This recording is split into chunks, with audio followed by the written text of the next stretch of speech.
Ok.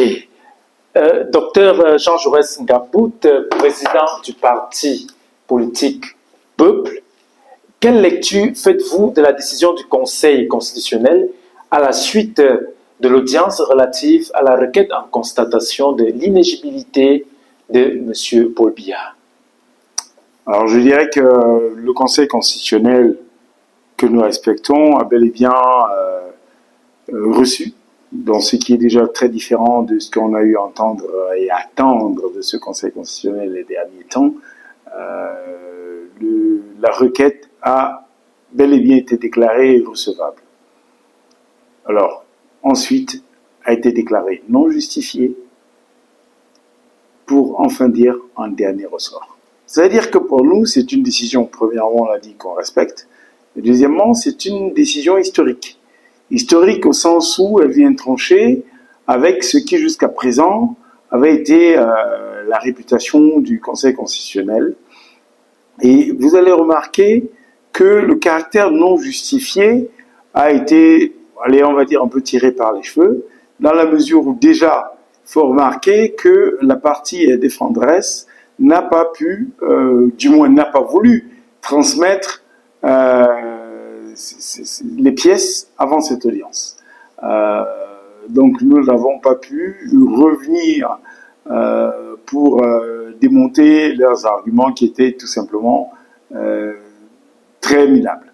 Bon, ceci dit, cette décision qui est de recevoir la requête dans la forme et d'estimer non justifiée parce que selon le Conseil constitutionnel, il revenait à Maître Akeremouna de produire, par exemple, un certificat médico-légal.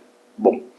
Ce qui est surtout à retenir, à l'attention des électrices et des électeurs, c'est qu'il est bien clair que le 12 octobre, il ne faudra pas voter pour un candidat qui n'est plus autonome, pour un candidat qui règne probablement, mais en tout cas qui ne gouverne plus le Cameroun.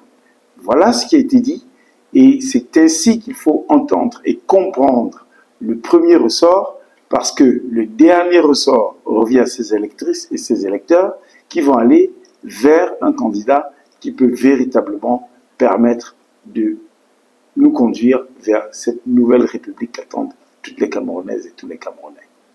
Oui, docteur Jean Jaurès, et pour ces électeurs, il y en a qui pensent que Maître Akeremouna serait le pion du régime, qu'il aurait en orbite ou en cible un poste de premier ministre. Que pouvez-vous dire à cette frange de la population, tant sur le plan de la moralité du bâtonnier que sur sa carrière professionnelle? Bon. Alors, les allégations, les gens peuvent les faire du jour, toute la journée. Ils en ont le droit, surtout que la plupart des personnes qui le font, souvent sont cachées derrière un clavier. Et tout de suite après avoir dit ça, tout comme on l'a vu également avec un des avocats du RDPC, qui s'est précipité de venir faire des pauses avec le bâtonnier en se disant très probablement, ça c'est le prochain président du Cameroun, il faudra bien qu'il se souvienne de moi. Bon, en tout cas, ce qui est important, c'est que les Camerounaises, les Camerounais comprennent qu'ils ont accès à toutes les informations. Pour ce qui concerne le parcours, la vie, la moralité, la probité de Maître Akeremouna, ce n'est plus à démontrer à travers le monde entier. Je rappelle quand même qu'il a été au niveau africain le président de l'association des avocats africains, l'Union africaine. Il a été à ECOSOC, il a été président du conseil de l'ABAD, il a été vice-président de Transparency International, fondateur et président de Transparency International Cameroun, la branche camerounaise, et on a vu ces dernières années comment tout seul, et il a eu à le redire pendant l'audience, qu'il a été tout seul à lutter contre le vol de notre pétrole camerounais à travers l'affaire Glencore, avec 4 ans d'enquête et de procédures documentées, et d'ailleurs la culpabilité de Glencore reconnue avec quelques officiels camerounais bien entendu. Donc il y a d'autres procès en cours sur les marchés publics actuellement au parquet de Paris. Donc il y a vraiment, on a affaire à quelqu'un d'exceptionnel.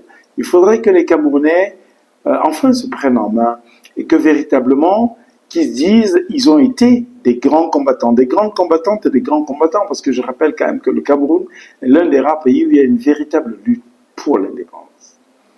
Une véritable lutte pour l'indépendance dont les Camerounaises et les Camerounais aujourd'hui ne peuvent plus se contenter de ce on va faire comment. Oui, vous pouvez faire plein de choses. Et déjà, Maître Keremouna vient de démontrer que le Conseil constitutionnel peut dire autre chose qui est recevable.